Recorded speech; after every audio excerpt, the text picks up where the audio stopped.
የተከበራችሁ ኢትዮጵያውያን እንዴት ናችሁ? ማቲያስ ነኝ። ይሄ ጊር በሚል ተከታታይ የማቀርብላችሁ 51ኛው ቪዲዮ ነው። ዛሬ በፈረንጆቹ ቀን ኦክቶበር 5 ነው። እንግዲህ 50ኛው ቪዲዮ ላይ 50ኛው 49ኛው እነዚህ ቪዲዮዎች ላይ ያየን ያለ ነው። መንግስት እንግዲህ የሚከተለው የሊዝ ፖሊሲ ከመሬት አቅርቦት አንጻር ችግር የፈጠረው ራሱ በሚሰጥበትም ጊዜ ብቻ አይደለም። ነገር ግን ራሱ ከሰጠ በኋላ የገዙት ሰዎች ከመንግስት መሬት በሊዝ ወይም በሌላ መንገድ የወሰዱ ወይንም ደግሞ ከሊዝ በፊት በነበረ ሁኔታ የወሰዱ ሰዎች ያንን መሬት እንደ ንብረት ይዘው በማስተላለፍ ሁለተኛ የሚባለውን የገበያ አይነት ነው። መጀመሪያ የሚባል የገበያ አይነት አለ። ያ እንግዲህ መጀመሪያ ገበያ የሚባለው ከመንግስት ታገኙበት፣ ሰከንደሪ ወይም ሁለተኛ የሚባለው ገበያ ደግሞ ከመንግስት ካገኛችሁ በኋላ በግለሰቦች መካከል በሚፈጠር የትራንዛክሽን ልውውጥ የሚፈጠር ነው። እነሱ ላይ እዛ ሁለተኛው ማርኬት ላይ ራሱ ችግር ፈጥሯል ነው የሚከተለው ፖሊሲ እና በጣም አስገራሚ በሆነ ሁኔታ እንግዲህ መንግስት በዚህ በመሬት ፖሊሲው እንደ መሬት ማለት በመሬት ላይ ሞኖፖሊ ወይም ብቸኛ የመሬት አቅራቢነት ስልጣን እንዳለው ብቻ ሳይሆን የሚሰራው ራሱንም ደግሞ ወደ አበዳሪነት ቀይሮበታል።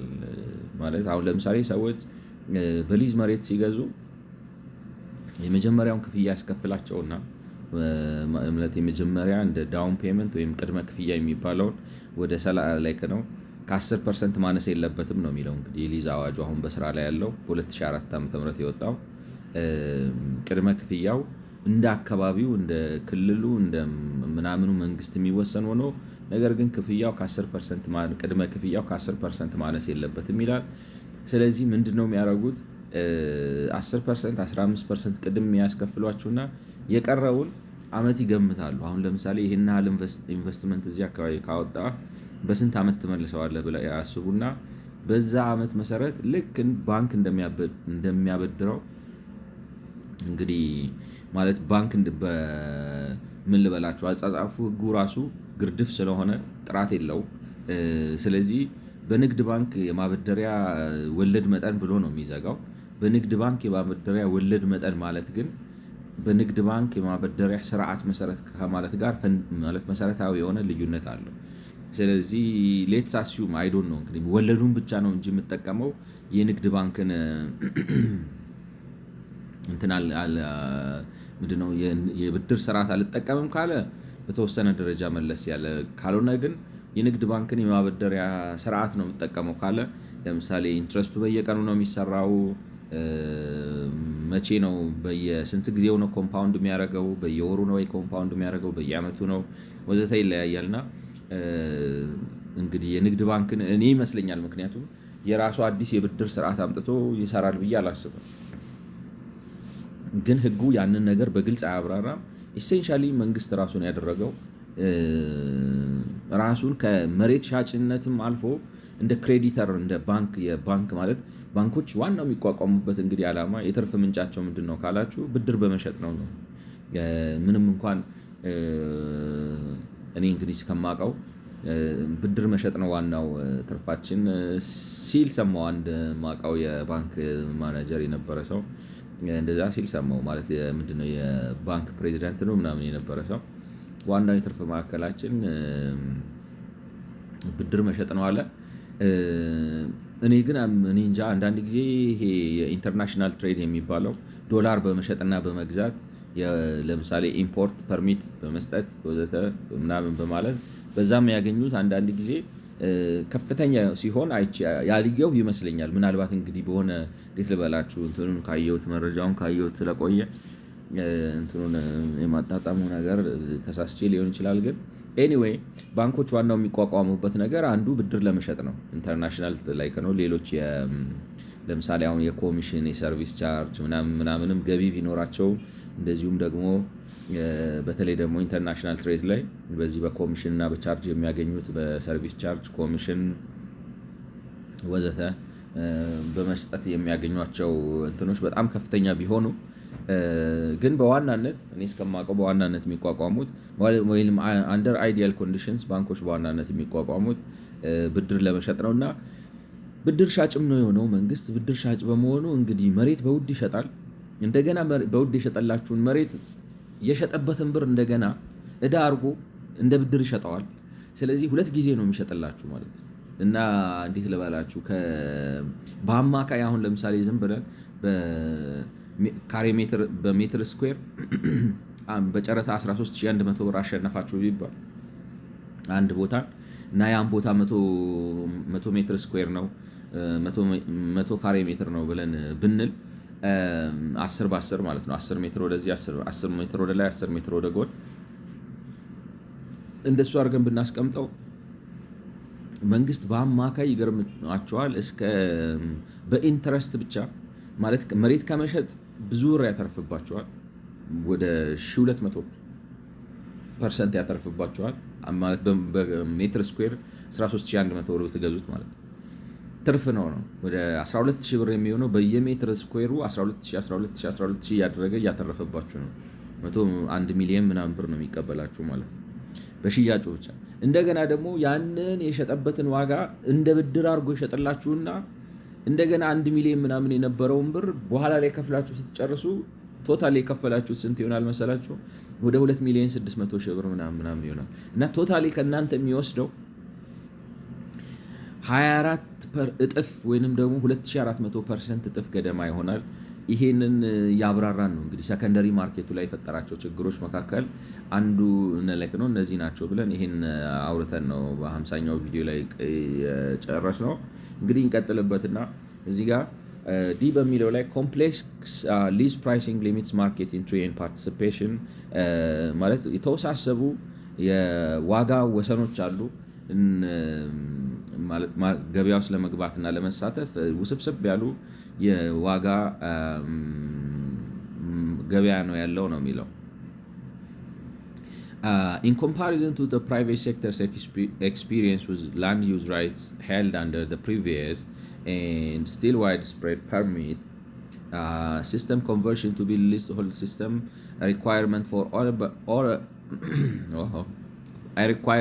all urban transactions after 2011 is perceived to be and is expensive ማለት ምንም እኔ እንዳልኳችሁ እንትን አለ ነው እንትን ስለሚፈልግ እንግዲህ ፍልስፍናው እኔ አንድ መጽሐፍ እያነበብኩ ነው በሌላ አጋጣሚ እና እኔ ምናልባት እነዚህ ሰዎች ከዚህ መጽሐፍ ላይ ቀድተው ነው እንዴ የሚል ሀሳብ አድሮብኛል። ምክንያቱም እና እዛ መጽሐፉ ላይ ምንድነው መሰለው የሚላችሁ ማለት እንትን የመሬትን ዋጋ በመጨመር ትርፍ ማግኘት አንድ ትልቅ የገቢ ምንጭ ነው ብሎ ስለ እንዴት መንግስታት ወይንም ደግሞ እንደዚህ አይነት ነገሮች ማለት በመሬት ላይ ስልጣን ያላቸው አካላት እንዴት ከመሬት ዋጋ ጭማሪ ገንዘብ በመፍጠር ራሳቸውን ፋይናንስ ማድረግ እንደሚችሉ ያትታል። ፌዴራሊስት ፔፐር የሚል የአሜሪካ ፌዴራሊስት ሳይሆን እንትንም ላይ ዲና ላይ ነው ማን ነው ስሙ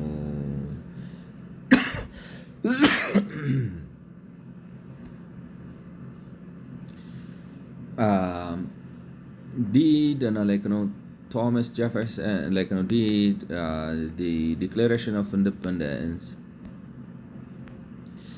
Declaration of Independence lists among others the king's desire to stop immigration to the United States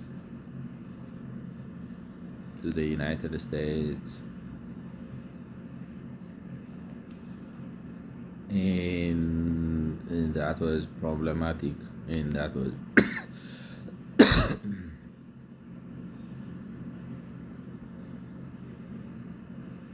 problematic because it doesn't help the land market. It doesn't help their land market.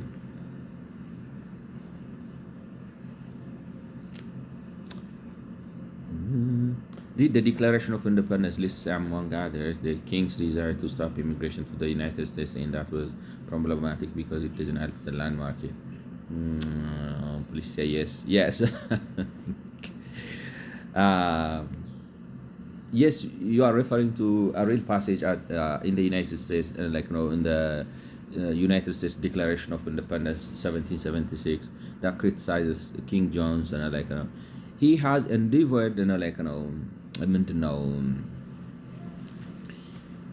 በዚህ ጉዳይ ላይ ቪዲዮ ሰርቻለሁ አልሰራውም ማለት በአማርኛ ቪዲዮ በእንግሊዝኛ ለሌላ ኦዲየንስ ሰርቼ ሊሆን ይችላል። ለዚህ ለቲክቶክ ግን ሰርቻለሁ በአማርኛ እርግጠኛ አይደለሁም። ግን ጉዳዩን እንዳነሳው ትዝ ይለኛል። እና ምንድን ነው አሁን አሜሪካኖቹን አንዱ ነፃነት እንዲያውጁና ከእንግሊዝ መንግስት ጋር በቃ እንትን በዛብን፣ ጫናው በዛብን፣ እንደ ሰው ሳይሆን እንደ ባሪያ እንደ መጠቀሚያ ነው የምታይን ብለው እምቢ ያሉበት ሁኔታ ምንድን ነው? እነሱ ሀገሩ ባዶ ነው ማለት አሜሪካን ሀገር አስቡት እንግዲህ ሲጀምሩ 13 ሆነው ነው የጀመሩት እና ድሮ ታውቃላችሁ በጣም ባዶ ነው። እንትን መጽሐፍ ቅዱስ ላይ ራሱ ምን ይላል አይዶ ነው እንግዲህ እኔ መጽሐፍ ቅዱስ ማንበብ ደስ ስለሚለኝ አንዳንድ ነገር ከመጽሐፍ ቅዱስ ጠቅሳለሁ።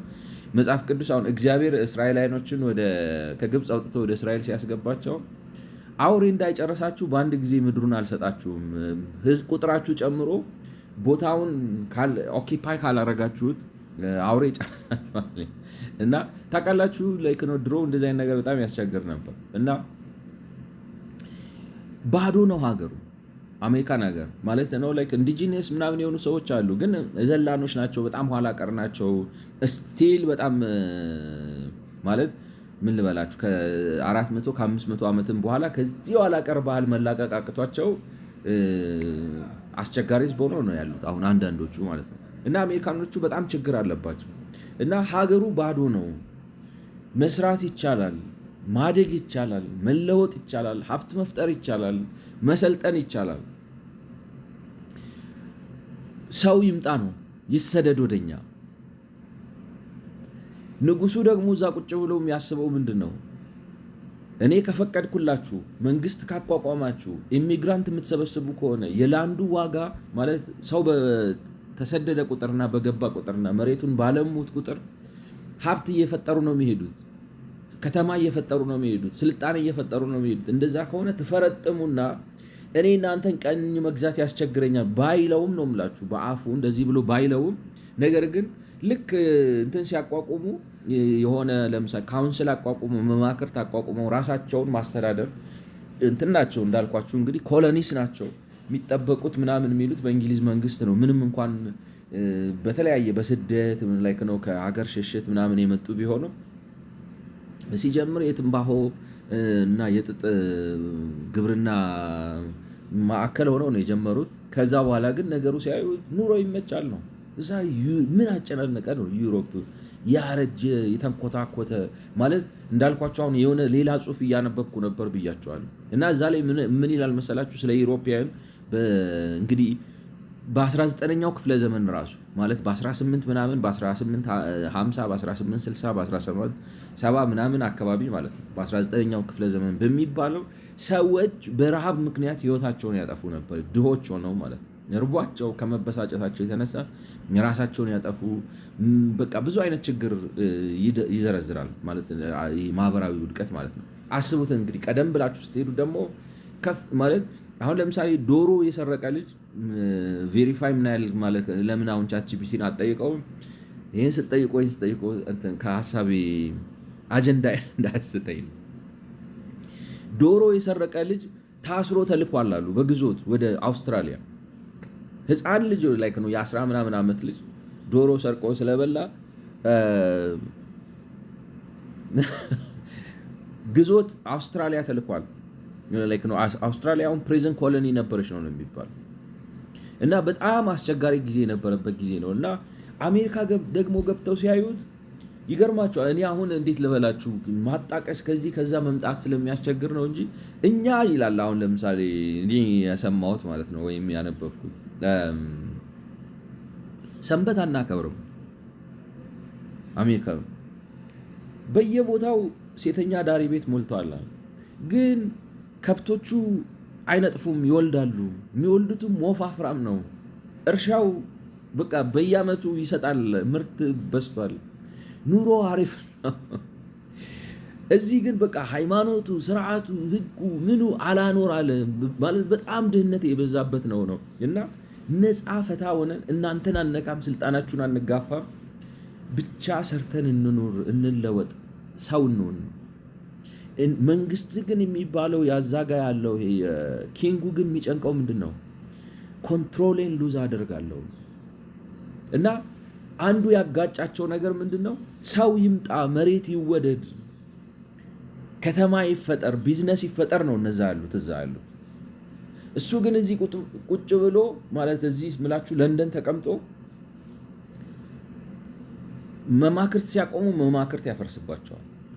መንግስት ሊያቆሙ ሲሉ መንግስት ያፈርሳል። ሰው ስደተኛ እንዲመጣ ሲፈቅዱ በር ይዘጋል፣ ስደተኛ እንዳይገባ። ለምን? ሀገሪቱ እንድታድግና ነፃና ቫይብራንት ሀገር እንድትሆን እና ይሄ የአሜሪካ አሁን የማነብላችሁ ነገር ዲክሌሬሽን ኦፍ ኢንዲፐንደንስ የሚባለው 1776 ዓ.ም በአውሮፓውያን አቆጣጠር ማለት ነው፣ በ18ኛው ክፍለ ዘመን መጨረሻ አካባቢ ከዚህ በኋላ እኛ እንግሊዛዊ አይደለንም፣ ራሳችን በራሳችን እናስተዳድራለን፣ ከመጣ ደግሞ ይዋጣልናል ብለው ያሉበት ጊዜ ነው ማለት ነው።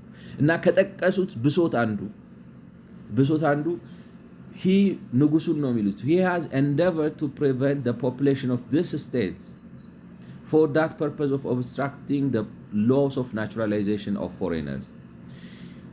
የውጭ ዜጎች መጥተው ዜጋ ሆነው እዚህ እንዳይኖሩ ሆን ብሎ ያቋርጣል። refusing to pass others to encourage their immigration hither and raising the conditions of new appropriations of lands. መጥተው እዚህ ስደተኞች መጥተው ገብተው የት አሜሪካ ነገር ገብተው መሬት እየገዙ ባለንብረት ሆነው ሀገር እንዳያለሙና በዛ ሂደት ሀብት እንዳይፈጠር ሆን ብሎ ይከለክለናል። ከዛ ላይ ይህንን ሄዳችሁ ደግሞ ከፌዴራሊስት ፔፐር የሚሉት አላቸው የተጻፈ ማለት ነው። ከነሱ ጋር ስታስተያይ ሀብት ለመፍጠር ነው።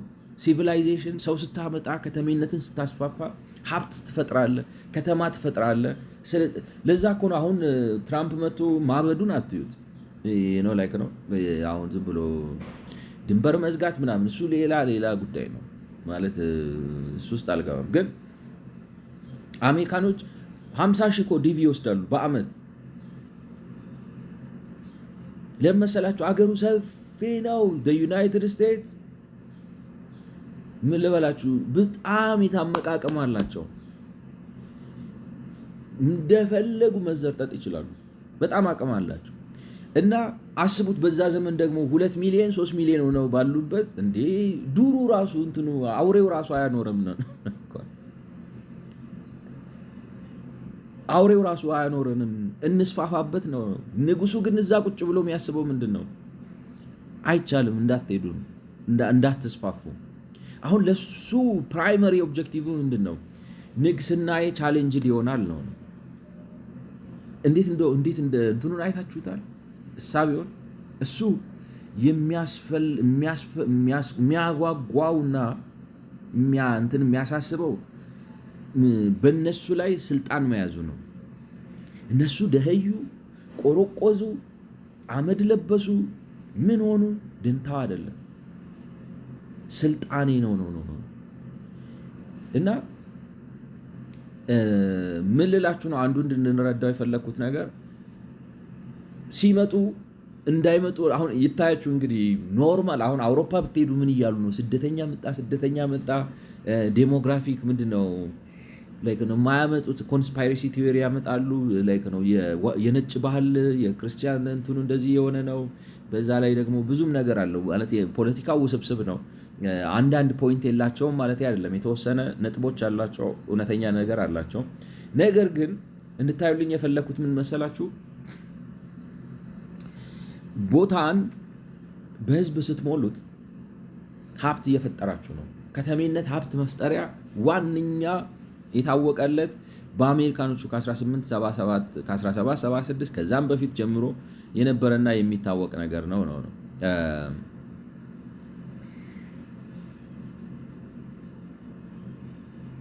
እና እኔ ላይክ ነው ምን መሰላችሁ 10 ቦታ ስትረግጡ ሀሳብ ይበታተንና ምን ወደ ምን ወሰድኩ ነበር የሚለው ተምታትቻለሁ። ግን እኔ አሁን ምፈራው ምን መሰላችሁ ይሄ ሀሳብ ማለት አንድ ቦታ ላይ ሪል ስቴት ዋጋ ይፈጠርበታል፣ ሀብት ይፈጠርበታል። አሁን እነዚህ አሜሪካኖቹ እንዳይመጣ ከለከለ። ስለዚህ ማለት ስደተኞች ተሰደው መጥተው ዜጋ ሆነው መሬት ይዘው ሀገር እንዳያለሙ ሆን ብሎ ከለከለ ብለው ይሄንን ነው አንድ ብሶት አድርገው የሚያነሱት ማለት ነው። ላይክ ነው እኛ መገንጠል አልፈልግም። አይውሽ እንደ ሁሉ ሙሉን ባነብላችሁና መንፈሱን ብሰጣችሁ ደስ ይለኝ ነበር። ከዚህኛው ረሳ ያስወጣኛል። ይህ ነው ለከ ጥያቄያቸው ምንድነው? እንኑር ነው ያልነው ነው እንጂ አመፀኝነት አይደለም፣ ተገንጣይነት። አሁን ለምሳሌ የኛ ሀገር ለምሳሌ ኤርትራ ለምን ተገነጠለች ከኢትዮጵያ? ይሁን የበሰበሰ የጠነባ ሎጂክ አላቸው። መኖር ነው ወይ ማለት ነው ላይክ ነው። ኢትዮጵያ አለኖራለችን ነው ወይ? መብታችንን ተጋፋች ነው ወይ? የነፃነት አየር አላስተነፍሳለችን ነው አይደለም ነው። ባዶ የሆነ በቃ የሆነ የአእምሮ በሽተኛ ሎጂክ ነው የሚያታግላቸው እንጂ there is no legitimate reason። ገብቷቸዋል። እንዲገነጠሉ ፑሽ የሚያደርጋቸው ምናምን ዝም ብሎ የተጣመመ የተበላሸ ኦፖርቹኒዝም ነው። በቃ ኦፖርቹኒዝም የሆነ እንትን የሚዘነጥሉ መስሏቸው ነበር። ግብዳ ነገር በቃ ላይክ ነው በስማም ተአምር ምናምን ግን አፋቸው ስኮረት ነው የሆነባቸው እኔ እንደሚመስለኝ ማለት ነው። አሜሪካኖቹ ግን ሲገነጠሉ እንደዚህ አይነት ፖለቲካል ማለት ቫዮለንስ ሴሴሽን ተፈጥሮ ጥሩ አይደለም ብለው ነው የሚጀምሩት። we don't want that። ነገር ግን አላኖራለን ነው ይዘረዝሩላቸዋል ወደ 20 ምናምን ማለት አሜሪካን ኢንዲፔንደንስ ላይክ ነው ዲክላሬሽን ኦፍ ኢንዲፔንደንስ do I have it like ነው declaration of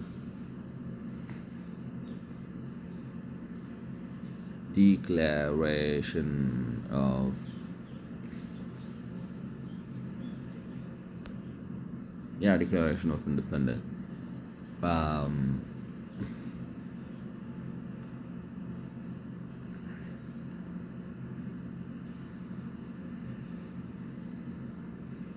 ማለት አሁን ሲጀምሩ ማለት ነው ይሄ ነው እንግዲህ when in the course of human events it becomes necessary for one people to dissolve the political bands which have connected them with another and to assume among the powers of the earth the separate and equal station to which the laws of nature and nature's God entitled them. A decent respect to the opinions of mankind requires that they should declare the causes which impel them to the separation. ማለት እንግዲህ በታሪክ ሂደት ውስጥ ይሄን አሁን የመግቢያውን ብታነቡት ነው የምላችሁ። በታሪክ ሂደት ውስጥ የሆነው አንድ ህብረተሰብ ክፍል ወይም በአንድ አካባቢ የሚኖረው ህዝብ በፖለቲካ ገመድ ካስተሳሰረ ከሆነ ህዝብ ጋር ራሱን ገንጥሎ ወጥቶ አንድ ሶቨሪን ወይንም ራሱን የቻለ ሉዓላዊ ሀገር ለመሆን የማያደርግበት ሁኔታ ሲፈጠርና ያንን ለማድረግ ሲነሳ a decent respect to the opinion of mankind like ነው ለዓለም ህዝብ እንዲያደርግ ያስገደደውን ምክንያት በጥሩ ሁኔታ ማስቀመጥ ይገባዋል። እንደው ዝም ብለህ የኢትዮጵያ አካላኛ አላቅም ጣሊያን ምናምን የሚል የሆነ የጠነባ ምክንያት ይዘህ መጣ አይደለም ልገንጠል የምትለው ገብቷቸዋል። ዝም ብለህ የሆነ አጉራ ዘለል ጠባብ ጥብቋም የሆነ የቆሸሸ አእምሮ የሚወልደው ምክንያት ይዘህ መጣ አይደለም ልገንጠል ብለህ ማለት ያለብህ። አንተ እንደዛ ካልክ ወንበዴ ነህ ነው ጊዜ ይሄ ጡት ነካሽ ነህ፣ ባለጌ ነህ፣ ወራዳ ነህ ነው። ለዛ ነው እኮ የሻዕቢያ ሰዎች ወራዶች ናችሁ፣ ባለጌዎች ናችሁ፣ ምንም ፖለቲካ አታውቅም፣ ጠባብ ዱርዬ ባለጌ ነህ። ኢንዲፐንደንስ ልክ የሚሆንበት ጊዜ አለ። መቼ? እንደ ሰው አልቀበልህም ሲልህ ነው። ነፃነትህን አልቀበልም ሲልህ ነው። መብትህን አልቀበልም ሲልህ ነው። ሲረግጥህ ነው። ከዛ በኋላ ሲቀጥል we hold these truths to be self evident። እንግዲህ ምክንያቱ ይሄ ነው ከብሪትን ጋር ፖለቲካል ባንዳችንን በጥሰን ራሳችንን ሉዓላዊ ሀገር አድርገን ለማወጅ እኛ እንደ ኢሳያስ ወጥተን መንቦጣረቅ የለብንም ነው። እኛ ከኢትዮጵያ ወይንም ከአሜሪካ ወይም ከሌላ ዓለም ህዝብ ነፃነታችንን አላገኘንም። ነፃነታችንን ያገኘነው በትግላችን ነው፣ በብርታታችን ነው። ወረኛ ወንበዴ ስለሆንክ ነው እንደዛ የምትለው። ይህ የወንበዴ ጭንቅላት ነው። ኢንዲፐንደንስ በራሱ ኦብጀክቲቭ ሆኖ አያውቅም። ዋት ኮዝ ዱ ዩ ሃቭ? እኛ በእንትን ስንገዛ ነበር በኢትዮጵያ። ውሸት ነው። እድሜ ዘመንን ሀገር ሆነ ታውቃለህ ወይ? ኔቨር ኢን ዘ ሂስትሪ ዜር ሃዝ ቢን አ ካንትሪ ኮልድ ኤሪትሪያ። ኔቨር። ኢት ዋዝ ፓርት ኦፍ ኢትዮጵያ ዊች ሃዝ ቢን attacked, assaulted, occupied by colonizer። ኦቶማን ተርኮች መጥተው የምጽዋን ወደቦች ሲይዙ ለኤርትራ ብለው ነው። እንዲህ አይደለም፣ ከኢትዮጵያ መንግስት ጋር ለሚያደርጉት ውጊያ ነው። ጣሊያኖች መጥተው አሰብን ሲይዙ ለኤርትራ ብለው ነው እንዴ? አይደለም ነው፣ በኤርትራ አድርገው ኢትዮጵያ ለመግባት ነው። you are part and parcels of ኢትዮጵያ። በታሪክ ምንም ከአውራጃ ያለፈ ታሪክ ኖሮ አያውቅም። የባህል ምንም ላይክ ነው። ኢትዮጵያዊን ምንም ብታረገው የማትፈቃው ላይክ ነው። ተገንጥለም ልትፈቃው ያልቻልከው ማንነት ነው። ያ ሪዝን ሊሆን አይችልም። እንደዛ ካረግ እንትን ነው ኦፖርቹኒቲ ነው የሰጠ። ይሄ የዚህ ሀገር የውስጥ መግማማት እንደዚህ አይነት አሁን ብልሽት ያለ ነገርኳችሁ ማለት ከአንዱ ርዕስ ወደ አንዱ ርዕስ ዘለልኩ እንጂ እዚህ ሀገር መንግስት ስለጠፋ ማን ነው? አንድ መጽሐፍ እያነበብኩ ነበር። ምን አለ? ይሄን ህዝብ አለ ይሄ የራሱ እዛው የፓርቲው አባል የሆነው ሰው የማን ነው ስሙ? አንድ ነገር ላንብብላችሁ። እንግዲህ ትንሽ ከዋናው ሀሳብ ዳይቨርት አድርጌያለሁ፣ ግን አንድ መጽሐፍ አጋጣሚ እንግዲህ እንደዚህ ሃይፐር ሊንክ እያደረግኩ ነው፣ ወይም ደግሞ በሬፈረንስ እያደረግኩ ሲሄድ ይድረስ ለባለ ታሪኩ የሚል በላይክ ነው። ይሄ ገጽ እንግዲህ ስንት ላይ ነው ያለነው? 303 ላይክ ነው ይሄ መጽሐፍ ማለት ነው። ይድረስ ለባለ ታሪኩ የሚል እና ተስፋዬ መኮንን የሚባል ሰው የጻፈው መጽሐፍ ነው።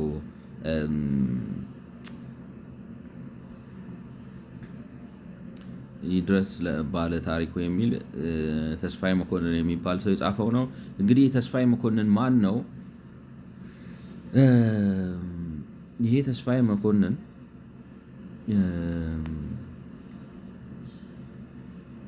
ይሄ ተስፋዬ መኮንን ማለት ማን ነው መሰላችሁ? አይዶ ነው እንግዲህ የኢህአፓ ታሪክ ምናምን የምታውቁ ሰዎች ካላችሁ የትጥቅ ትግል ወደ ላይክ ነው መጀመሪያ እንግዲህ ታጥቆ ለማንቃትና ለማደራጀት መጀመሪያ ትጥቅ ታጥቄ በኢትዮጵያ ውስጥ ትግል ጀምራለሁ፣ የገጠር ትግል ጀምራለሁ ብሎ ይመስለኛል። እኔ ካልተሳሳትኩኝ ምናልባት ላይክ ነው እንደ በሰርጎ ገብነት አሁን ለምሳሌ ይሄ የእስላማዊ ኦሮሚያ ምናምን የሚል እንትኖች ዚያድ ባሬ አቀናጀው እና ከውጭ ተልከው የመጡ ሊኖሩ ይችላሉ።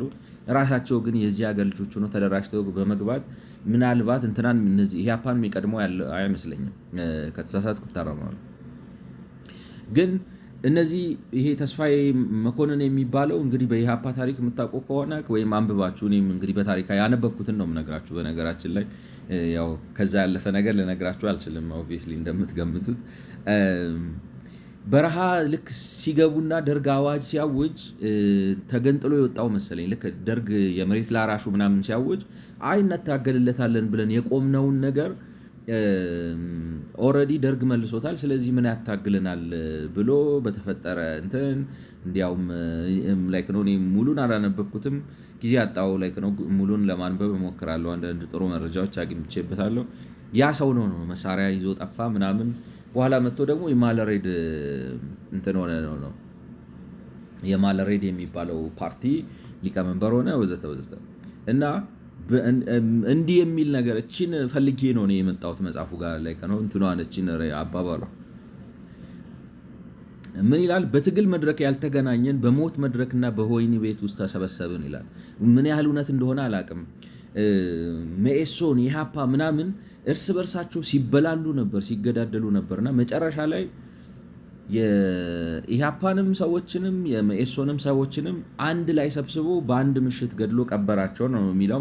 ምን ያህል እውነት እንደሆነ አላቅም። ግን በህዝባችን ፊት ተሰብስበን ችግሮቻችንን ለመፍታት ችሎታው ያልነበረን የኢትዮጵያ ልጆች የኮሎኔል መንግስቱ የግድያ ግሮኖ ውስጥ ለመጨረሻ ጊዜ ተገናኘን ይላል።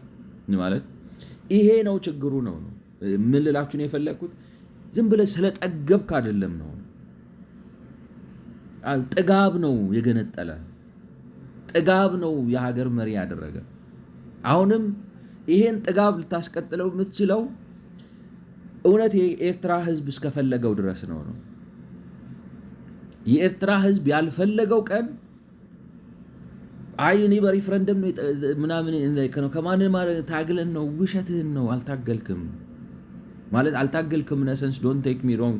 ዋጋ አልከፈሉም፣ አልሞቱም፣ አልተዋጉም፣ በረሃ ለበረሃ አልተሯሯጡም አይደለም። ያንን ጥንካሬ የሰጣቸው የዚህ የኛ ሀገሩ የውስጥ መንግስት ራሱ ደካማና ሙትቻ ነገርኳቸው። አሁን እንደዚህ አሁን የምናነሳቸውን እነዚህን ችግሮች ተሸክሞ ዘመናዊ ነው የምላችሁ። ትላንትና ዛሬ አሁን ብልጽግና የዛ ውጤት ነው። ኢህአዴጉንም በሉት ደርጉንም በሉት የኃይለ ሥላሴንም በስባሶች ስለሆኑ ነው እንጂ there was no necessary and sufficient condition for the secession of Eritrea። የጀግንነት ታሪክ አይደለም ነው፣ የጥጋበኝነት ታሪክ ነው። ይሄ ልትክዳው ትችላለህ።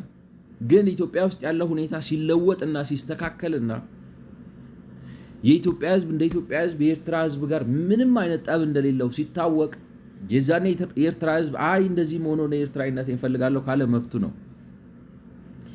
ግን ያ ዳይናሚክ የተቀየረ ቀን እና እኔ ማቃቸው ኤርትራውያኖች እንትናን ኢሳያስን እናት አፈርት ብላ የሚሉት ነው። ዋጋ ትከፍላለህ ነው። ለምን? በጥጋብ ነው የተገነጠልከው። በቂ ሂስቶሪካል ጀስቲፋይብል የሆነ ኢኮኖሚያዊ፣ ፖለቲካዊ፣ ታሪካዊ ምክንያት ስላለህ አይደለም። ዝም ብለህ እነዚህን ነው የሚለው። አሁን ይላችሁ ምን ይላል መሰለህ? ስለ ራሳቸው ሲናገር ነው፣ ስለ ሁሉም ነው። አሁን እዚህ ውስጥ ያልተወከለ የኢትዮጵያ ፓርቲ የለም። ሁላችንም በተዘዋዋሪ መንገድና ኃላፊነት በጎደለው ሁኔታ ሲበዛ ለድርጅቱ ሲያንስ ለግል የስልጣን ሽኩቻ ስንባላ ለዚያው ተመሳሳይ ዓላማ የቆሙት ኮሎኔል መንግስቱ በአሸናፊነት ሊበሉን በአንድ ቦታ አሰባሰቡንና አሰባስበውን ተገናኘን ይላል። ኤቭሪባዲ ዋዝ ላይክ ዳት ዶንት ቴክ ሚ ሮንግ። ደርግ ራሱ ነብሰበላ ዱድዬ ባለጌ የስልጣን ቀማኛ ነው። ልክ እንደሱ ለህዝብ እንታገላለን ብለው የወጡት በሙሉ ኢህአፓ በሉት፣ ማሊሬድ በሉት፣ መኢሶን በሉት፣ ህወሓት በሉት፣ ሻዕቢያ በሉት፣ ሌላው ኦነግ በሉት ቢበዛ ለድርጅቱ ነው ለቢሮክራቲክ ካፒታሊዝሙ ሲል ነው የሚሰራው። ካልሆነ ስልጣን ፈልጎ ነው፣ የስልጣን ጥመኛ። ሁላችንም መንግስቱም እንደዛው ነው የሚለው። ልዩነቱ ምንድነው? እሱ ተሽሎ አገኘን ነው። ስለዚህ ጠብ ካለብህ ጠብ ያለብህ እንዳንተ ካለው ድሩዬ ጋር ነው እና ክቡር በሆኑ የህዝብ ጥያቄዎች ላይ ካደረስነው በደል አንጻር ከዚህ የበለጠ ምን የታሪክ ፍርድ ይኖራል? ክቡር የሆነ የህዝብ ጥያቄ ነበር። የኢትዮጵያ ህዝብ ክቡር የሆነ የህይወት፣ የንብረት፣ የነፃነት ጥያቄ ነበር። ክቡር የሆነ ይሄንን ጥያቄ ተሸክማችሁ ታገላችሁበት ለህዝብ መፍትሄ አምጡ ሲባሉ እነሱ ምንድነው ያደረጉበት ነው? ተባሉበት፣ ተገዳደሉበት፣ የህዝብን ጥያቄ አራከሱት። ለምን? ለስልጣን ነው የሚደባደቡት። ለምንድን ነው? ለድርጅታቸው ነው የሚደባደቡት። እንደዛ አድርገው ሲጨርሱ ኤርትራን ገነጠልን አሉ። የገነጠሉት ግን ለራሳቸው ነው፣ ለድርጅታቸው ነው ወይ ለስልጣናቸው ነው? የኤርትራ ህዝብ ጥያቄ ስለሆነ አይደለም። የኤርትራ ህዝብ ጥያቄ ነገርኳችሁ፣ ከዳቦ ከሰላምና ከነፃነት ውጭ ሌላ ነገር። ነፃነት ማለት መገንጠል ማለት አይደለም። ተገንጥለህም እስረኛ ሆነሃል እኮ። ከአንተ ከኢሳያስ በላይ የደቡብ ሱዳን የጆን ጋራንግ ሚስት የተሻለ አሰበች። ነፃነት ዳቦ አይሆንም። You can declare independence, but it cannot be a bread. It cannot be liberty. ነፃነት ሊሆን አይችልም፣ ዳቦ ሊሆን አይችልም፣ ሰላም ሊሆን አይችልም። ነፃነት ይህንን ለማረጋገጥ ስትችል ነው ነፃነት። ይሄንንም ደግሞ መብትን ለመከላከል ስትል ነው ነፃነት። እና ይሄ የአሜሪካ ኢንዲፐንደንስ ትልቅ የሚያደርገው ምን መሰላችሁ? ትልቅና እስከዛሬም ደግሞ አሜሪካን እንደዚህ ትልቅ ገናና አገር አርጎ ያቆማል። ምንም እንኳን አሁን አንዳንዶች ሊያፈርሱት የማይጠሩት ጥረት ባይኖርም የተገነጠል ነው ገንጣይ ስለሆነ አይደለም። ገንጣይነት አለ። ሻዕቢያ ገንጣይ ነው፣ የነፃነት ታጋይ አይደለም፣ ሊሆንም አይችልም። በታሪክም እንደዛ ተብለ አትታወቅምም። ታሪክም እንደዛ ተብሎ ነው የሚጻፍልን። ወመኔ ነህ። ለምን? ለኤርትራዊ ህይወት ክብር አይደለም የታገልከው፣ ለንብረቱ አይደለም የታገልከው፣ ለሐሳቡን የመግለጽ ነፃነቱ አይደለም የታገልከው። ተላላኪ የሆነ ድንበር ለመስበር ነው የታገልከው። ምንም የውሸት ታሪክ ፈጥረ። ስለዚህ ትዋረዳለህ ኢኔቪታብሊ። ዛሬ ነገርኩህ። አሁን የ30 ዓመት የ40 ዓመት ምናምን ታሪክ ሊኖርህ ይችላል። እንግዲህ ዓለም ካልጠፋች ይቀጥላል። እኛ እናልፋለን፣ ትውልድ ይቀጥላል፣ ይኖራል። ኢትዮጵያኖች ጉዳያቸውን ማሰናዳትና ማስተካከል ከቻሉ ማለት የቆሻሻ ታሪክ የግንጣይነት ታሪክ እንደሆነ ራሳቸው ኤርትራዎች የሚመሰክሩበት ሰዓት ይመጣል። ኢትዮጵያኖች ብቻ ሳይሆኑ ነው። እና አሁን የአሜሪካን ነፃነት ኢምፖርታንት ያደረገው ትልቅ ያደረገው ካነሳቸው ጥያቄዎች አንዱ እኛ ሌላ ነገር አላልንም ነው ላይክ ነው። ስሙን ፍረዱን ብለው እየተናገሩ ነው። ጀስቲስ ነው የጠየቅ ነው። ከሀገራችን ልጆች ከወንድሞቻችን ራሳችንን እናስተዳድር፣ ሀገራችንን አካባቢያችንን እናልማው፣ ስደተኛ እንቀበል፣ ሀብት እንፍጠር፣ ነፃነትን we hold these truths to be self-evident ይላሉ። ማለት the famous phrase we hold these truths to be self-evident that all men are created equal, that they are endowed by their creator with certain unalienable rights, that among these are life, liberty and the pursuit of happiness. ዋናው ጥያቄያችን እኩልነት ነው። እኛም ሰው ነን፣ ሰብአዊ ክብር ይገባናል የሚል ጥያቄ ነው ያነሳ ነው። ህብረተሰባዊ በሆነ ስርዓት ውስጥ ራሳችንን በራሳችን እያስተዳደር ሀገር እንገንባ እንጂ እና ታማኝነታችን ለንጉሳችን እንግለጽ እንጂ እንገንጠል የሚል ጥያቄ አልነበረንም፣ አልኖረንም። እሱ አይደለም ዓላማችን። we want to be better። መሬት አለ፣ ጉልበት አለ፣ ሰው አለ፣ አቅም አለ፣ ሰርተን መለወጥ ነው የፈለግነው። ይሄን አታረግም ነው ያልከን ነው። አሁን እዚህ ጋር ቅድም ያመጣውላችሁ አሁን እንግዲህ ከቻት ጂፒቲ ላይ ነው መፈለግ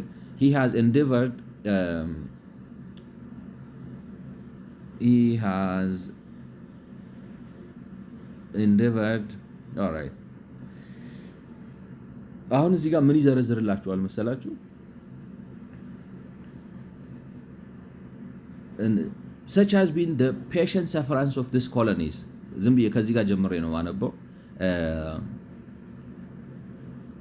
የሚለው ምንድነው? ብዙ ነገር አድርጎብን ታግሰነዋል። like ነው እነዚህ ኮሎኒስ የተባሉት ማለት ነው። such has been the patient sufferance of these colonies and such is now the necessity which constrained them to alter their former system of governance። ማለት በቃ ያላደረሰብን ነገር የለም፣ ይሄንን መሸከም ሰልችቶን ነው መንግስት ይሄ ባንዱን ያያያዘንን እትብቱን ለመቁረጥ የተነሳ ነው ይላል። The history of the present king of Great Britain is a history of repeated injuries and usurpations. ያደረገብን ነገር በሙሉ ማቆሚያ የሌለው ጉዳትና ዩሰርፔሽን ማለት ስልጣን መንሳት፣ አቅም መንሳት፣ ኃላፊነት መንሳት፣ ባዶ ማድረግ። እንዳልኳችሁ አስተዳደር ማቆም አይችሉም፣ ያፈርስባቸዋል። አስተዳደር ማቆም አይችሉም፣ ያፈርስባቸዋል። all having in direct object the establishment of an absolute tyranny over these states. ይህንን የሚያደርግበት ብቸኛው ምክንያት ፍጹማዊ የሆነ ቲራኒ በአምባገነንነት ብቻ የሚገለጽ ነገር አይደለም ማለት ነው። ላይክ ነው ጠንካራ የሆነ የጭቆና ስርዓት መግዛትን ግቡ ያደረገ ነበር ነው። ስለዚህ ምንም የምናነሳቸውን ነገሮች ሊሰማ አልቻለም እና ይሄም ስለመሆኑ ያደረገብንን ነገር ልዘርዝርላችሁ ብሎ ሲመጣ ነው አሁን እዚህ ጋር he has refused to assent to laws the most wholesome and necessary for the public good. ለምሳሌ ህግ እንድናወጣ አይፈቀደልንም። He has forbidden his governors to pass laws of immediate and present importance unless suspended in their operation till his assent should be obtained. ህግ ብናወጣ ኔጋ መጥቶ እንግዲህ አስቡት፣ በዛ ዘመን ለንደን መጥቶ ህጉን አይቸው ካላጸደቅኩት አይሆንም ይላል። ህግ ያወጣሉ፣ ወስዶ መሳቢያ ውስጥ ይከተዋል። ህግ ያወጣሉ። እነሱ ህግ የሚያወጡት ምንድነው? አሁን ለምሳሌ እንደዚህ አይነት ነገር ነው ማለት ነው። ይሄንን አሁን he has refused for like ነው he has endeavored ይሄኛውን ማለት ነው። አሁን ChatGPT አውጥቶ ያመጣልን he has endeavored to prevent the population of this state for the purpose of obstructing the laws for naturalization of foreigners, refusing to pass others to encourage their migration hither, and raising the conditions of new appropriations of lands. መሬት እንዴት ህግ አውጥቶ አይቻልም፣ መሬት እንዴት ነው የሚሰጠው፣ መሬቱን ይቆጣጠረዋል። እንዲህ ያደረገ ያልታገስ ብዙ አመት ለምን ነው ብዙ አመት ኤርትራ እንዲህ አድርጓል ወይ ነው ጥጋብ አፍንጫ ላይክ ነው የዚህ የከተማው ላይክ ነው እዚህ ያለው ራሱ መንግስቱ ላይክ ነው ከኃይለ ሥላሴ ጊዜ ጀምሮ የመንግስቱ ኃይለማርያም መንግስት የኢህአዴግ መንግስት አሁንም ብስብስ ያለ መንግስትና ምንም ፋንክሽናል ስላልሆኑ ላይክ ነው ለህዝብ የሚጠቅም ነገር መስራት አይደለም ነው ማለት ፕሮጀክቶቻቸው በሙሉ ህዝብ ማማለያ ናቸው እንጂ ተጨባጭ የሆነ ፈንዳሜንታል የሆነ የህዝብን ተጠቃሚነትን የሚያረጋግጥ ነገር ለመስራት አይደለም ፍላጎታቸው። ስለዚህ እንትና እንዳለው ያለት ተስፋዬ መኮንን ላይክ ነው የህዝብን ጥያቄ የከበረ የህዝብ ጥያቄ ተረክበን ልንታገልለትና ለህዝብ ይሄን የሚያነሳቸውን የዳቦ የነፃነትና የፍትህ ጥያቄዎች የእኩልነት ጥያቄዎች እነሱን ልናስመልስለት ሲገባ እነሱን ምክንያት አድርገን ሲከፋ ለስልጣን ሲያንስ ደግሞ ለድርጅታችን የበላይነት ስንታገልና ስንገዳደል መጨረሻ ላይ የመንግስቱም መግደያ ጉሮን መንግስቱም ራሱ እንደዛ ነው ምንም ጥያቄ የለው ይገብታችኋል ምንም ጥያቄ የለው እና እግረ መንገዴን ባነሳውም የኤርትራን ጉዳይ ኤርትራኖች እንደዚህ ናቸው ላይክ ነው ኤርትራኖች ሶኒ ሻቢያ እንደዚህ ነው ገንጣይ ነው ተገንጣይ ነው ወመኔ ዱርዬ ነው ተረፈ ነው አሁን ልክ መንግስቱ ኃይለማርያም እነዛን ጨርሶ ራሱን እንዳተረፈው በአጋጣሚ ስለተረፈ ነው እንጂ ልቡ ስሪቱ ማንነቱ ወመኔ ነው። ይሄ የሀገራችን ችግር ነው እሱን ነው የምላችሁ። እሴት እናዳብር። ተራ ሙልጭ ያለ ወመኔ ፖለቲከኞች ነው ያመረትን እንደ ሀገር ነው የምላችሁ። በቢሮክራሲያዊ ለድርጅት ለቢሮክራሲያዊ ቤነፊቱ ሲባል የሚሰራ ነው፣ ሌላ ነገር የለውም።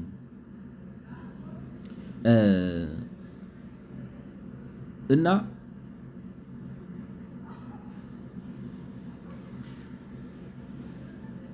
ወደ ዋናው ሐሳብ ስለዚህ ምን ልበላችሁ ኤርትራ ጋር የሄድኩት ኢንዲፔንደንስ ሙቭመንቱን አነሳው በዛረኩኝ ኤርትራ ጋር የሄድኩበት ምክንያት ኤርትራኖች አሁን የተገነጠሉት ለዳቦ ጥያቄ ብለው ነው፣ ለሰላም ጥያቄ ብለው ነው፣ ሰላም አጣን ብለው ነው። ራሳቸው ናቸው ሰላሙን ያሰጡት አይደለም። ፓርላማ ፈረሰ ምናምን መች ዴሞክራሲ ነው ላይክ ነው። እንዴት ልበላችሁ እንዶ ፓርላማ ቢፈርስ ሊያነሱ የሚገባው ጥያቄ ምንድነው? ለዲሞክራሲያዊነት እንታገላለን ብለው ቢታገሉ እንደው እሺ ብለን እንላለን። ለዲሞክራሲያዊነት ነው የታገሉት። ኤርትራ ውስጥ አሁን ዲሞክራሲ ያለ ወይ? እንደዛ ብለው ከታገሉ አይደለም ነው። ገብቷቸዋል። እሱን ወደዛ እናውጣው። ግን ወደዛ ሄድኩበት ምክንያት ምንድን ነው መሰላችሁ? አሁን ይሄ ኪንግ ጆርጅ የሚባለው የእንግሊዙ ንጉስ መሬት እንዳይሰጥ ይቆጣጠራል ነው። እንዳያችሁት እንግዲህ እዚህ ጋር የመጨረሻዋም ማለት ነው to encourage their migration either and raising the conditions of new appropriations of lands መሬት እንዴት ነው አዲስ የሚገኘው የሚለው ሀገሩ ባዶ ነው ብያችኋለሁ። እንዲያውም ዱሩ ነው የሚያስፈራቸው። እንዲያውም እነዚህ ሬድ ኢንዲያኖቹ ነው የሚያስፈሯቸው። ነፍሰ ገዳይ ናቸው። በነገራችን ላይ አሁን ተሸንፈው ዘመናዊነት መጥቶ ገርዞ ስላስቀመጣቸው ቪክቲም ቢመስሉም ውስጣቸው ነፍሰ ገዳይ ናቸው። አብረው መኖር የሚባል ነገር አውሬዎች ናቸው ማለት በቃ ሀክ ነው የሚያደርጉት ሰው እየጠበቁ they are dangerous። እና አሜሪካኖቹ ጥያቄያቸው የነበረው በወቅቱ ላይክ ነው። አሁን የፈለኩት ምን መሰላችሁ? በዓለም አቀፍ ደረጃ የሚታወቅ ነገር ነው። ምንድን ነው የሚታወቀው? መሬትን በጥሩ ሁኔታ በርካሽ አድርገህ ስታከፋፍለው ሰዎች እየሰፈሩ ሲሄድና ከተሜነት እየተፈጠረ ሲሄድ የመሬቱ ዋጋ እየጨመረ ይሄዳል። ያ ሀብት ይፈጥራል። በተለይ አሁን ለምሳሌ መሬት የማከፋፈል ስልጣን ያለው መንግስት ከሆነ 6 ሰው የነበረበት ቦታ ላይ በወር ውስጥ 100 ሰው ሲገባበት ማለት 100 ሰዎች ሴትል ሲያረጉ ከዛ ደግሞ 10,000 ሰዎች ሴትል ሲያረጉ ወዘተ ትላንትና በካሬ ሜትር 1,000 ብር የነበረ መሬት በአንድ ጊዜ ተነስቶ 4,000 ብር 5,000 ብር ሊደርስ ይችላል። እና እንዴት ልበላችሁ ሌላ ነገር ላይ ኢንቨስት ብታረጉ የዚህን ያክል ሪተርን ላይ ይሰጣችሁ በማይችል መልኩ መሬቱ ቫልዩ እየጨመረ ይሄዳል። እና ይሄንን ያውቁታል፣ አሜሪካኖቹም ያውቁታል። መቼ በ1776 ዓመተ ምህረት ነው የጻፉት። በኋላ ላይ እኔ እንዳልኳቸው አሁንም ሌላ ጽሁፍ እያነበብኩ ነው። ይህንንም ያነቡ ሰዎች ያውቁታል። የሚታወቅ ነገር ነው። አሁን የኛ መንግስት ግን እነዛ የሚሉት ሰው እናምጣና እናስፍርና እንዴት ልበላችሁ አእምሯቸው የተከፈተላቸው ናቸው። እነዚህ ግን አሁን ለኤርትራ ለመገንጠል ምክንያት መሆን እንደሚሆኑት አይነት የሀገራችን መንግስታት አሁን ለምሳሌ ሊያበላሸው ነው። አሁን ብልጽግና ገብቷቸዋል አለ ነገር ለማበላሸት ያዙኝ ልቀቁኝ የሚል ነው የሚመስለው። በቃ የሀገራችን ለምን እንዳልኳችሁ ነው የከበረ የህዝብ ጥያቄ አለ። የምን ጥያቄ? የመሬት፣ የነፃነት፣ የዳቦ መሰረታዊ የከበሩ ጥያቄዎች አሉ። ይሄንን ጥያቄ ማስመለስ ነው ወይ መንግስቶቻችን? አይደለም። ሳይሆን ለስልጣን ነው የሚተጋተጉት። ሳይሆን የድርጅታቸውን ጤነኞች እኔ አይመስሉኝም ነው። ወመኔ ናቸው። ሙልጭ ያለ ወመኔ ዱርዬ እንዳላቸው ነው የምላችሁ። ወደ ኃይለ ሥላሴ ብትሄዱ የምትሰሙት ጉድ እኮ አይደል። ሶ ሎጂኩ ምንድነው? ከተሜነት እየሰፋ ሲሄድ እና እንትን እያለ ሲሄድ መሬት ይወደዳል። መሬት የሚወደድ ከሆነ ደግሞ በመሬት ላይ ስልጣን ካለ ስለዚህ መሬቱን በመሸጥ ራስን ፋይናንስ ማድረግ ትችላለህ። በዛ ሂደትም ደግሞ የሰለጠነ የተሻለ ሀገር ትገነባለህ። ይሄ እንዳልኳችሁ ከአሜሪካን ኢንዲፔንደንስ ጀምሮ ምናምን የሚታወቅ ሜካኒዝም ነው፣ መንግስታዊ ነገር ነው። አሁን በእኛ ሀገር ግን የተፈጠረው ሁኔታ የሚመስለው መንግስት ምንድን ነው የሚያደርገው? ሰው በማስፈር አይደለም የመሬት ዋጋ መጨመር የሚፈልገው። ይልቁንም ሰው የሚሰፍርበትን ቦታ ሆን ብሎ አጥብቦ ከተሜ ብሎ እርባን ብሎ ገጠሩን እንዳትሸጥ ብሎ እዛ አስሮ እንዴት ልበላችሁ አዝሮ ነው የውሸት ፌክ በብል እየፈጠረ ፌክ የዋጋ ማለት ሐሳዊ የሆነ የዋጋ ግሽበት እየፈጠረ 400,000 ብር ሊሸጥ የሚገባውን መሬት 2,600,000 ብር ምናምን እየሸጠ ራሱን ፋይናንስ የማድረግ ሐሳቢ ውስጥ ገብቷልና ሐሳቢ ገብቷቸዋል። አንድ የሆነ የሚሰራና ትክክለኛ የሚታወቅና ሀገር የሚያሰለጥን የመሬት ዋጋን የሚጨምር በዛም ሀብትን የሚፈጥር ወዘተ ወዘተ አስተሳሰብን ወይ በደካማ አእምሮ በተበላሸ አእምሮ በተሳሳተ መልኩ ተረድቶ እየተገበረው ነው፣ ወይ ደግሞ ተስፋዬ መኮንን የሚባለው ሰውዬ እንዳለው ይሄ የባለጌነት አባዜያችን የተራ ወመኔነት የከበሩ የህዝብ ጥያቄዎችን ይዞ ለስልጣን መታገያና ለምናምን ማድረጊያው ለስልጣን መታገያና ካልሆነ ደግሞ ለድርጅት ጥቅም በሚደረግ ትግል የህዝብን ጥያቄ ወደኋላ አድርገው እርስ በርስ ተጋድለናል ነው የሚለው። አይውሽ እንደው ባነብላችሁ ወረድ ምንድን ነበር የሚለው? እኔ ገርሙኛል አገላለጹ።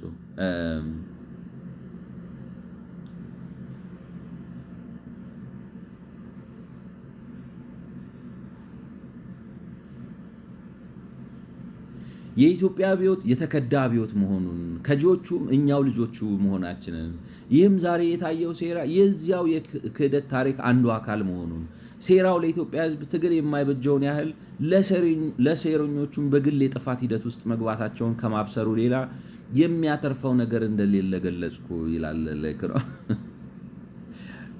እንትን ነው በቃ የኢትዮጵያ አብዮት የተከዳ አብዮት ነው። ከጂው ማን ነው? እራሳቸው ናቸው። ባለጌ ናቸው ነው all of them። ለምን? ብልግናው ምንድን ነው? ስልጣን የህዝብ የከበረ የህዝብ ጥያቄ ያስቀምጠው ለስልጣን ነው የሚታገሉት። የከበረ የህዝብ ጥያቄ ያስቀምጠው ለድርጅታቸው ትልቅነት ነው። ስለዚህ ወደ ዋናው ሐሳቤ ስመለስ እንግዲህ የኢትዮጵያ መንግስት የኢትዮጵያ ህዝብ ታሪካችን ይሄ ነው። እኔ እስማማለሁ አሁን ከሱ አሰስመንት ጋር እውነቱን ይሁን ውሸቱን ይሁን ለማስመሰል የጻፈው አይጻፈው፣ እኔ ግን ካነበብኩት ካየሁት በሙሉ እንዳላቸው መንግስቱ ኃይለማርያምንም ጨምሮ ማለት ደርግንም ጨምሮ ነው የምላችሁ እንትን ነው በሌቦች መካከል ድብድብ ሲካሄድ ደርግ በአንጻራዊነት የተሻለ ስነ ምግባር ያለው ሌባ ስለሆነ ነው የመጣቸው። ሌላ ምንም ማብራሪያ የለውም። ታሪኩ ይሄ ነው። ስለዚህ ወይ እንደዚህ አይነት ነገር ውስጥ ገብቷል። ይሄ ቢሮክራሲያዊ ካፒታሊዝም ስልጣንም ጥቅም ነው ታውቃላችሁ። ድርጅትን ማጠንከርም ለራስ ጥቅም ነው። ቢሮክራሲያዊ ካፒታሊዝም ነው። ወይ በሱ ተጠልፈው ተይዘዋል፣ ወይ ደግሞ የተበላሸ ይሄን አሁን የገለጽኩላችሁን የመሬት ቫልዩ ክሪኤሽን በከተሜነት አርባናይዜሽንም በማስፋፋት የመሬትን ዋጋ በመጨመር ከመሬት በሚገኘው ገንዘብ ራስን ፋይናንስ አድርጎ ሀገር መገንባት ለውጥ ማካሄድ ምናምን ይቻላል የሚለውን ሀሳብ በተበላሸ መንገድ ተረድተው ተግብረውታል ነው። እና ለምንድን ነው እንግዲህ ወደዚህ ውስጥ የሄድኩት? አንድ ፕሪቪየስ ስቲል ዋይድ ስፕሬድ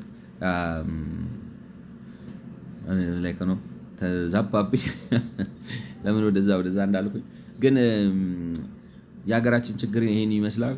እንደገና ልጀምረውና ይሄን ሰዓቱ አንድ 7 ደቂቃ አለኝ።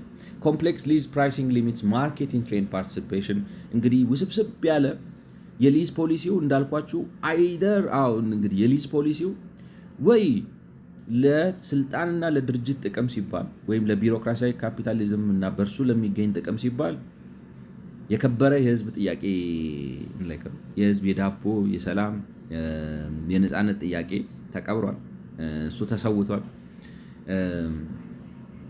ወይ ደግሞ አሁን ያብራራላችሁ ለማብራራት የሞከርኩትን አሜሪካን ኢንዲፐንደንስ እና በኋላ አንዳንድ ልጠቅሳቸው ያልፈለግኳቸው መጽሐፎች ስላሉ ነው።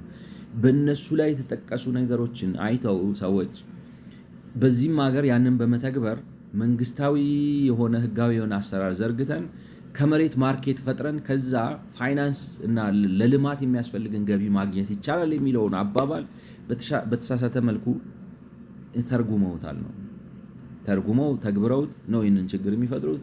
ወጣም ወረደም ግን ለኢትዮጵያ ላለንበት ችግርና ረመጥ፣ ለኤርትራ መገንጠል፣ ለኤርትራ ህዝብ ለሚደርስበት ጫናና እንግልት፣ በኢትዮጵያ ውስጥ ላለው ጫናና እንግልት ተጠያቂው ማንም አይደለም። እንደ ማህበረሰብ የፈጠርናቸውና የወለድናቸው ልጆች እንትን ባንዳ ስለሆኑ ነው። ከጂ ናቸው። ከጂነት በምንድን ነው የሚረጋገጠው? ክዳት ነው። በምንድን ነው? ለእውነት ባለመቆም ነው። ዓላማ ጽናት ይሏቸዋል። ማለት ጓደኞቻችንን ጥሻ ውስጥ ቀብረን ነው ይሏቸዋል። ሞተን ነው ቆስለን ነው ይላሉ። ግን በቃ እውነታው ምንድን ነው? እርስ በርስ ነው የሚበላሉት፣ እርስ በርስ ነው የሚገዳደሉት። ከዚህ ደግሞ ሊያወጣን የሚችል ማለት አሸንፎ ይህንን መራኮት አሸንፎ ህገ መንግስታዊ ስርዓት፣ ዴሞክራሲያዊ ስርዓት ገንብቶ የህግን የበላይነት ማረጋገጥ የቻለ ሰው ጠፋ። ደግሞ በሚያሳዝን ሁኔታ ማለት እንራኮት እሺ ማለት ነው። ሁሉም እንደዛ ይሆኑ፣ ግን አንድ ሰው በጥሶ የሚወጣ ሰው አጣን። ወጥቶ አርኪቴክቸሩን አስተካክሎ ህዝቡን ገርቶ የፕሬስ ነፃነቱን ምናምን አምጥቶ እነዚህ ነፍሰ በላዎች እርስ በርሳቸው ራሱ መገዳደል እንዳይችሉ ማድረግ አቃተ እና ፈተናችን እሱ ነው። እና ምን ይላል እንግዲህ in comparison to the private sector's experience with land use rights held under the previous and still widespread permit system, conversion to the leasehold system, a requirement for all urban transaction after 2011 is perceived to be and is expensive. ማለት አሁን አንዱ ችግሩ ምንድነው ነው እዚህ ጋር በፐርሚት በሚባለው ኢህአዴግ አዲስ አበባ ሳይገባ በፊት ደርግ መሬት በሰጠበት የከተማ መሬት በሰጠበት ህግ መሬት ያገኙና በዛ ፐርሚት ያላቸው ሰዎች አሉ። እነዚህ ሰዎች ፐርሚት ያለውን መሬት መሸጥ ከፈለጉ በጣም ችግር ይገጥማቸዋል ሊዝሆልዲንግ ውስጥ። ስለዚህ ሰከንደሪ ማርኬቱ እንዳይሰራ ያደርገዋል ነው። In comparison to the private sector's experience with land use rights held under the previous land system permit system, conversion to the leasehold system, a requirement for all urban transaction, is perceived to be expensive. ውድ ነው እኔ ሌክ ነው በተለየ መልኩ ውድ የሆነ አይመስለኝም። ነገር ግን ሚላችሁ ምንድነው ነው በደርግ ጊዜ መሬት ተሰጥቷል። ይገብቷቸዋል። በደርግ ጊዜ መሬት ተሰጥቷል። መሬት አለ ይዘህ የኖርክ ነው። ወደ ሊዝ ልግባ ስትል ዛሬ መሬቱ በሚያወጣበት ዋጋ እንደገና መሬቱን በሊዙ ጋር ግዛው ይላል። ወይንም ደግሞ መሬቱን ልሽጣው ስትል እንዳልኳችሁ ትላንትና አሁን ለምሳሌ እናንተ በደርግ ጊዜ መሬቱን በ1 ሚሊዮን ገዝታችሁት ሊሆን ይችላል። አሁን ልትሸጡት ስትሉ መሬቱ በትክክል ገበያው ላይ ከመት ቢባል 6 ሚሊዮን ሊሆን ይችላል። 6 ሚሊዮን ብላችሁ ከሸጣችሁት ግን መንግስት 6 ሚሊዮን 5 ሚሊዮኑን አምጣ ነው የሚለው። 5% ሰጣለሁ 5 ሚሊዮን ብር ለኔ ያምጣ ነው።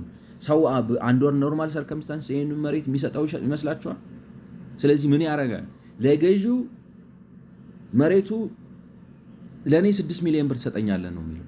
ስለዚህ ገዢው ማለት መሬቱ ሁለት አትራፊ ይኖረዋል። ግለሰብ ሻጭው፣ መንግስት። ስለዚህ ሰውየው እንግዲህ ስንት ብር ነው? ቢያንስ 12 ሚሊዮን ብር ይከፍላል ለዚህ 6 ለመስጠት። አንደር ኖርማል ሰርከምስታንስስ ግን ምናልባት 6 ሚሊዮን ብር ይከፍል ነበር ማለት ነው። አሁን በመንግስት እሳቤ እኔ እንግዲህ ይሄን ሁሉ የተንዘባዘብኩትና ለአንድ አጭር ነጥብ ይሄን ሁሉ ነገር ያልኩት ምንድን ነው? እኔ ምናልባት ይሄንን የላንድ ዴቨሎፕመንት እና ቫልዩ ክሪኤሽን ኤንድ ቫልዩ ካፕቸሪንግ የሚባለውን ሜካኒዝም በአሜሪካን ዲክላሬሽን ኦፍ ኢንዲፔንደንስ በሌሎች የአውሮፓ ታሪኮች ወዘተ ጋር አዋስተው ተረድተው በእነሱ ቤት ይሄኔ እሴት መፍጠራቸው ሊሆን ይችላል እና ገንዘብ መፍጠራቸው ካፒታል ቢልድ ማድረጋቸው ሊሆን ይችላል። እውነታው ግን እንደዚህ አይነት የነተቡ የተበላሹ በህዝብ ጥያቄ ላይ የሚቆምሩ ፖለቲከኞች ስለሆኑ ህዝብን ከተዋል የሚል ወይ በድንቅሩናቸው ወይ ባለማስተዋላቸው ወይ ባለመዳበራቸው ወይ ደግሞ ለስልጣንና ለድርጅታቸው ጥቅም ሲሉ ይህን አድርገውታል ነው። እንግዲህ ስለሰማችሁኝ አመሰግናለሁ። በ52ኛው ቪዲዮ እንገናኝ። መልካም ጊዜ